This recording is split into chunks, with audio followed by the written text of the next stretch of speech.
Hi guys, my name's Colin and this is Colin Talks Crypto.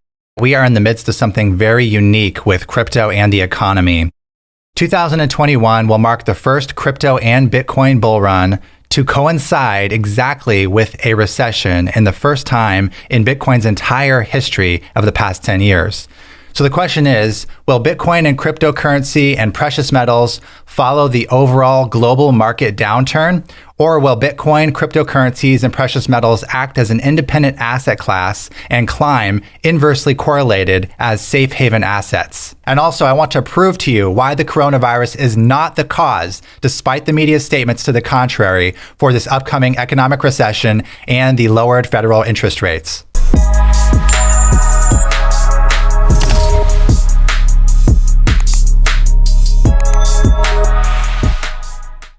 We are in very unique territory right now.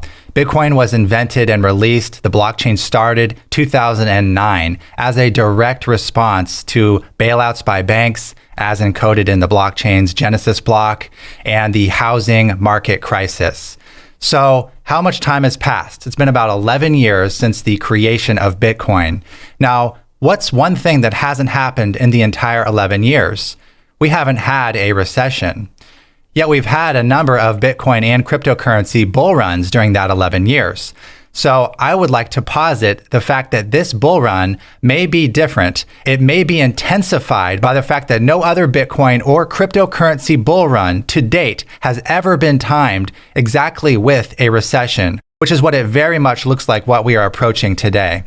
So here's a chart just as a real broad recap. Here's 2010 all the way till today. And we had a bull run in 2011 up to $29, one or two bull runs, depending how you look at it, in 2013 up to $1,150.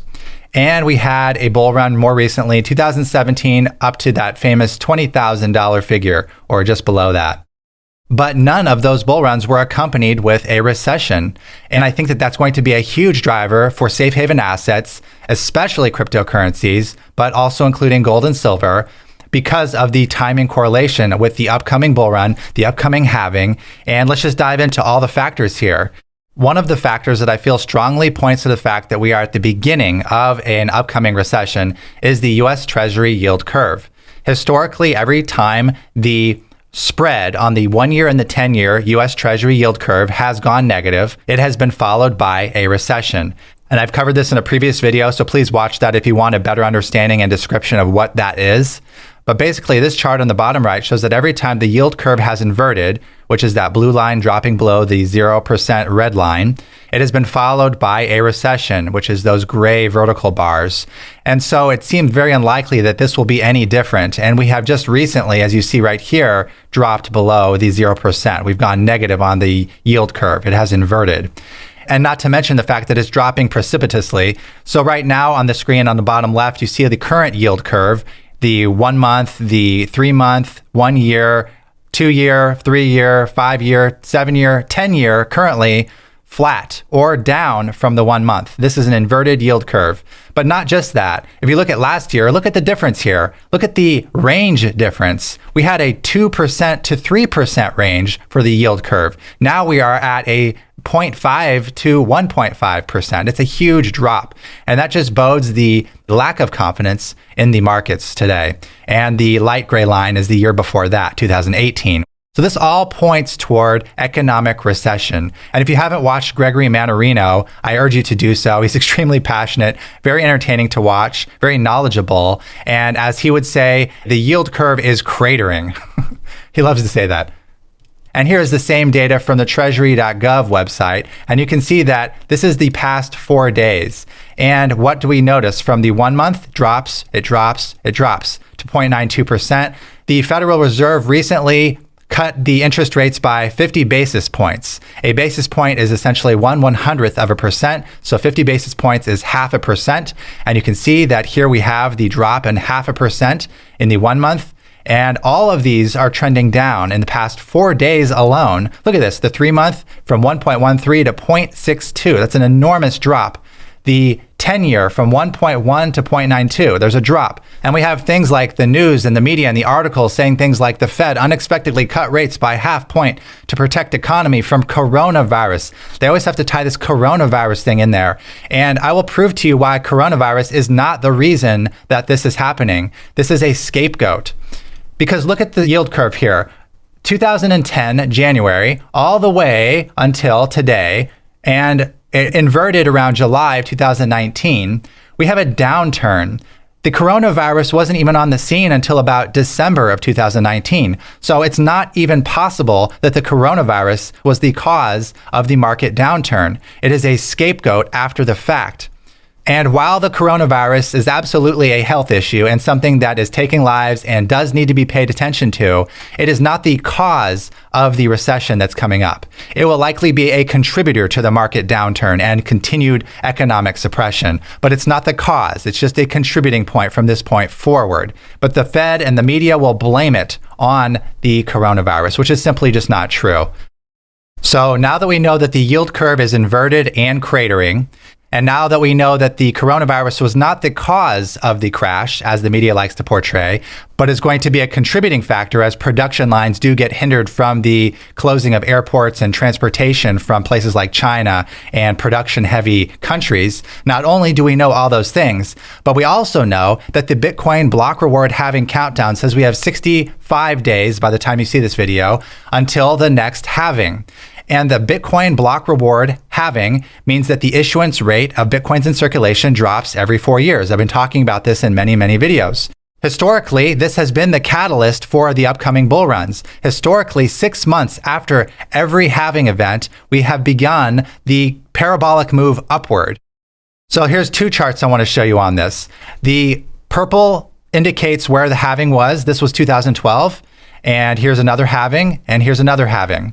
And what do we have? Immediately following that halving, we have a parabolic move upward to a new high.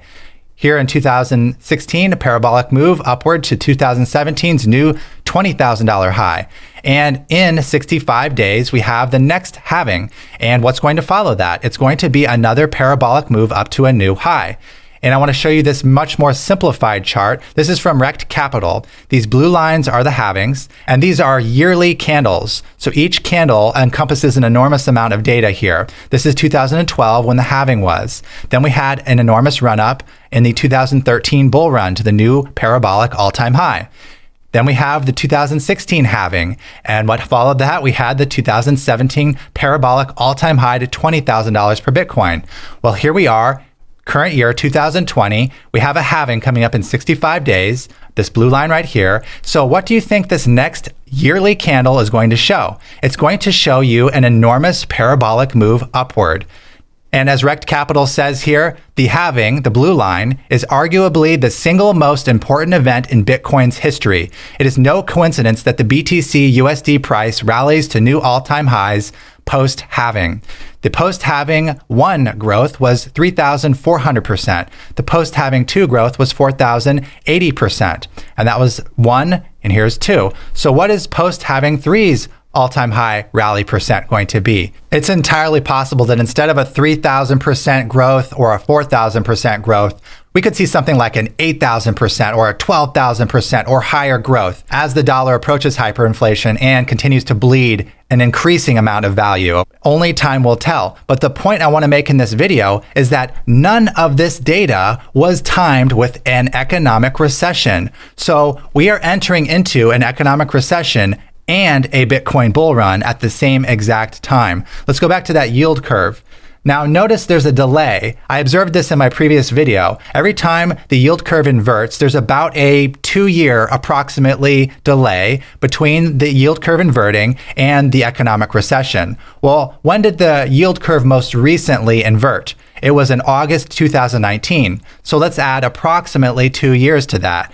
So we'd have August of 2021 when the economic recession has begun. And it may last for 1, 2, 3 years. I have a feeling this could be a bigger one than normal due to how long it's been since the last one and the enormous amount of capital being pumped into the economy with quantitative easing, fractional reserve lending, and just the debt market running out of control like a heroin addict. All those factors lead me to believe that this will be a bigger recession than we have seen in the entire past 50 years. But whether it's the biggest or it's just another recession, we've never had a Bitcoin bull run timed exactly with a recession, and the timing just maps perfectly. August 2021, and we have the halving in 65 days, and the bull run's going to begin a parabolic move upward. And so what are we going to have? We're going to have a parabolic move upward for crypto and Bitcoin, and we're going to have an economic recession, exactly correlated.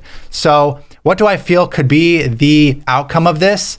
I think that initially, there could be some market downturn for every asset. That could be gold, silver, cryptocurrencies, the stocks. But I think in the end of the recession, there's only going to be some survivors, only certain survivors. The stock market is going to be obliterated. Gold, silver, and cryptocurrencies are going to be the safe haven assets that are non-correlated and are heading upwards. I think that cryptocurrencies will grossly outpace gold and silver, but even gold and silver would be better than being in the stock market right now. So while it's possible in the near term that these alternative asset classes may also drop some degree or not climb as much as we would expect, it's just the market shaking itself out. And by the time we're beyond August 2021, I think that cryptocurrency is going to be approaching its next all-time high.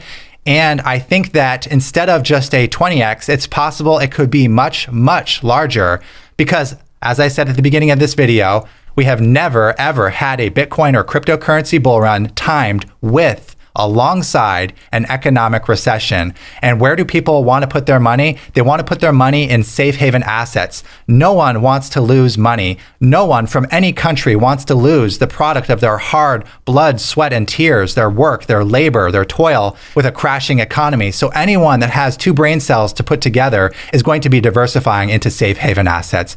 So with that in mind, the fact that all previous bull runs have not been timed with a recession, I have a question for you guys. What will this do for the outcome of this bull run? Will crypto, Bitcoin, and precious metals follow the overall global markets down? Or will Bitcoin, crypto, and precious metals act as an independent asset class and climb? What do you guys think? Please leave your answer in the comments below. Have a great day.